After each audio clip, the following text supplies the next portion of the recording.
Bismillahirrahmanirrahim. Assalamualaikum warahmatullahi wabarakatuh. Sebelumnya izin memperkenalkan diri. Perkenalkan, nama saya Ahlan Abdan Harap dari kelas PJKR 1A, NIM 6211111032. Jadi di sini saya akan mempresentasikan materi tentang miologi atau yang disebut dengan otot. Pertama, sistem otot. Definisi sistem otot. Jaringan otot merupakan jaringan yang mampu melangsungkan kerja mekanik dengan jalan kontraksi dan relaksasi sel atau serabutnya. Otot merupakan jaringan pada manusia yang aktivitas biasanya dipengaruhi oleh stimulus dan sistem saraf. Fungsi dari sistem otot. Pertama, mekanik atau sebagai pergerakan. Yang kedua, membentuk postur. Yang ketiga, proteksi. 4, sirkulasi udara atau nutrien. Dan yang terakhir sebagai memproduksi kalor. Struktur sistem otot. Otot merupakan jaringan yang terdiri atas kumpulan sel-sel serabut.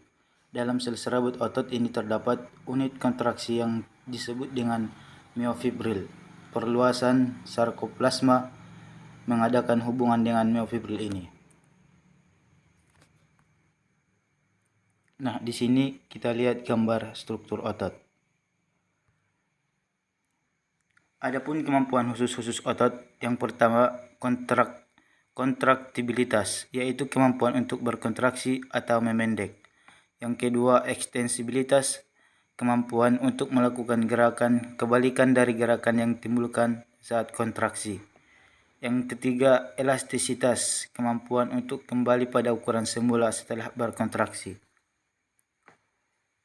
Di sini kita dapat melihat gambar tubuh manusia dengan berbagai otot.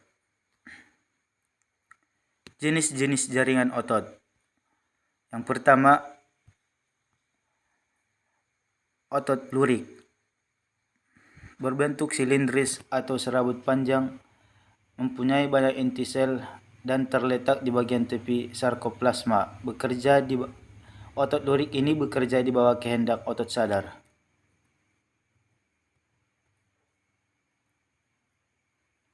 Yang kedua, otot jantung.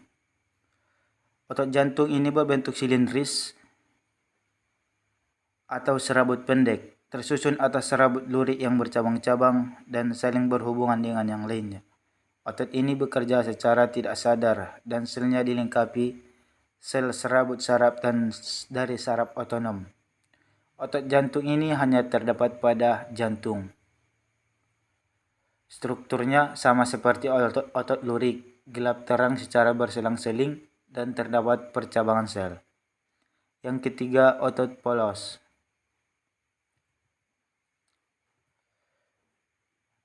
Bentuk sel otot polos yaitu seperti gelendong. Bagian tengah besar dan ujungnya meruncing. Dalam setiap sel otot polos terdapat satu inti sel yang terletak di tengah dan bentuknya pipih. Mempunyai satu inti sel, tidak memiliki garis-garis melintang.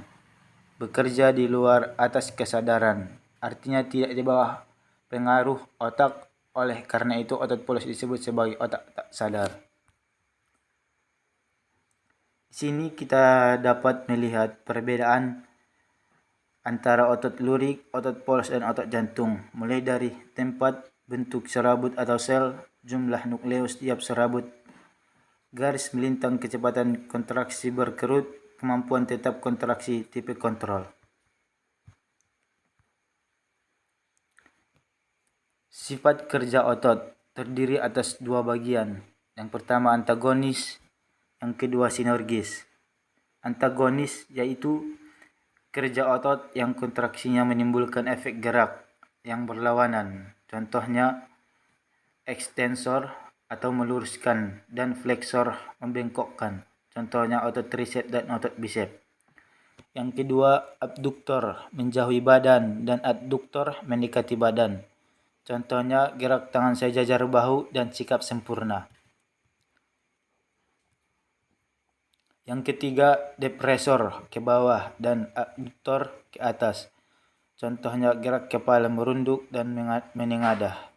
Yang keempat, supinator menengadah dan pronator menelungkup. Contohnya gerak telapak tangan menengadah dan gerak telapak tangan menelungkup.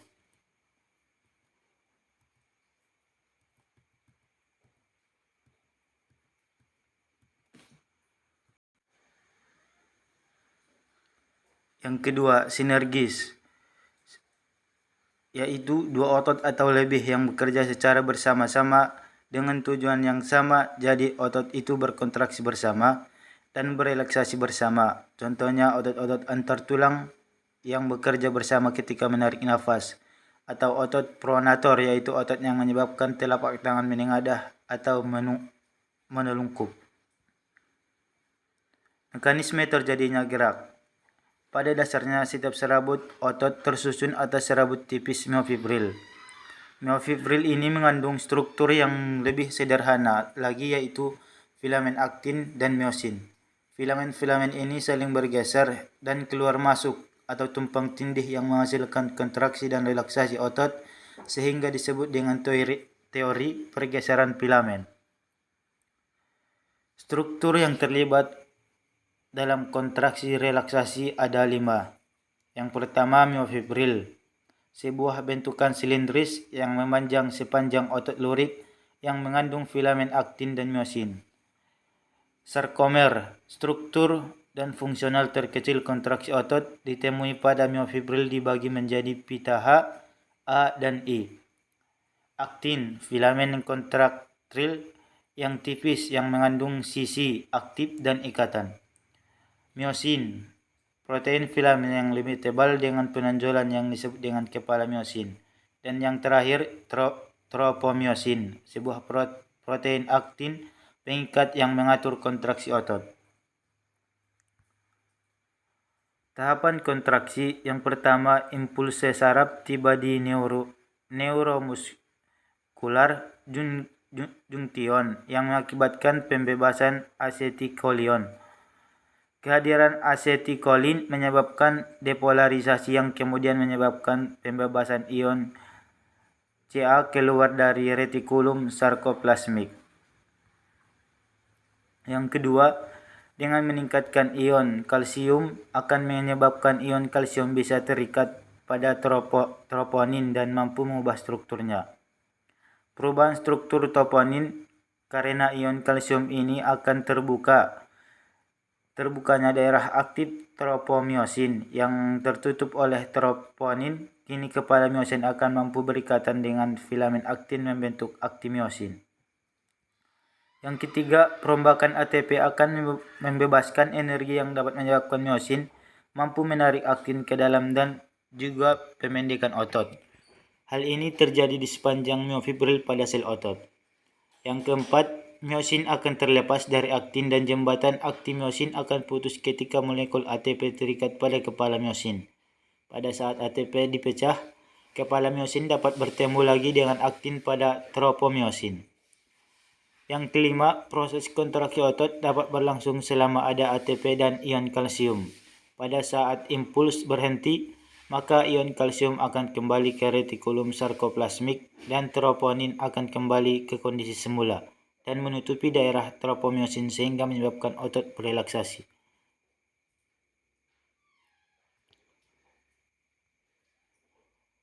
Otot-otot kerangka manusia menurut letaknya. Yang pertama, otot kepala, M frontalis, untuk mengerutkan dahi dan menarik dahi mata. Yang kedua, M occipitalis, yaitu untuk menarik kulit belakang. Yang kedua, otot wajah, M rectus, yaitu menggerakkan bola mata. M oblique oculi, memutar mata. M orbicularis oculi, menutup kelopak mata. Dan M levator palpebra superior, membuka kelopak mata. 3. Otot mulut, bibir atau pipi, M triangularis dan M orbicularis oris, menarik mulut ke bawah. M quadratus labisus, menarik bibir ke atas. M. buccinator mengunyah makanan, M. quadratus labiin menarik bibir ke bawah, dan M. zygomaticus mengangkat pipi atau tersenyum.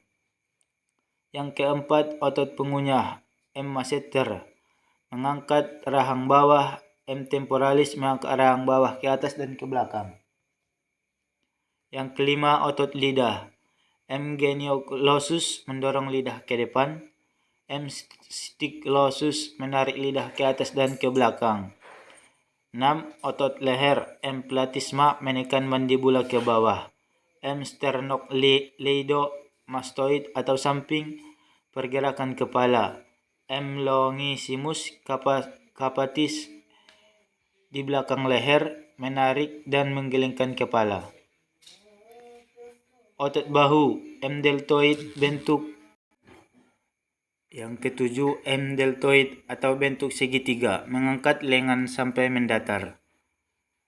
M. subscapularis depan OS scapula memutar humerus ke dalam. M. suprapinatus mengangkat lengan. M. infraspinatus memutar lengan keluar.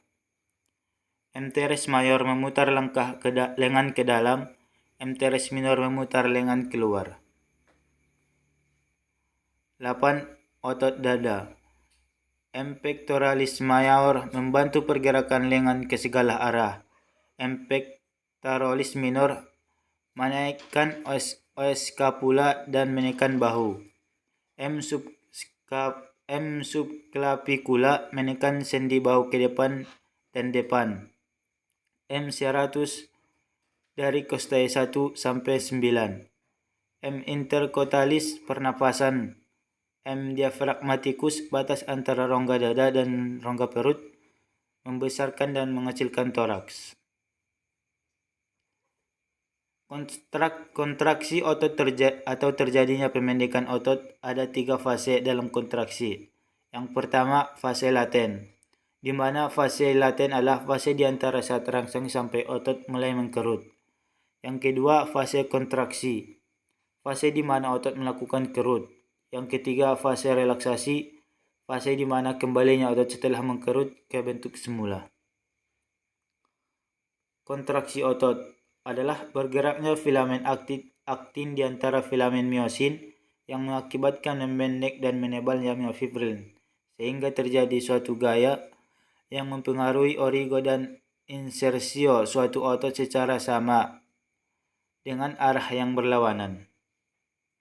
Jenis-jenis kontraksi otot, yang pertama isotonik, yang kedua isometrik, dan yang ketiga isokinetik.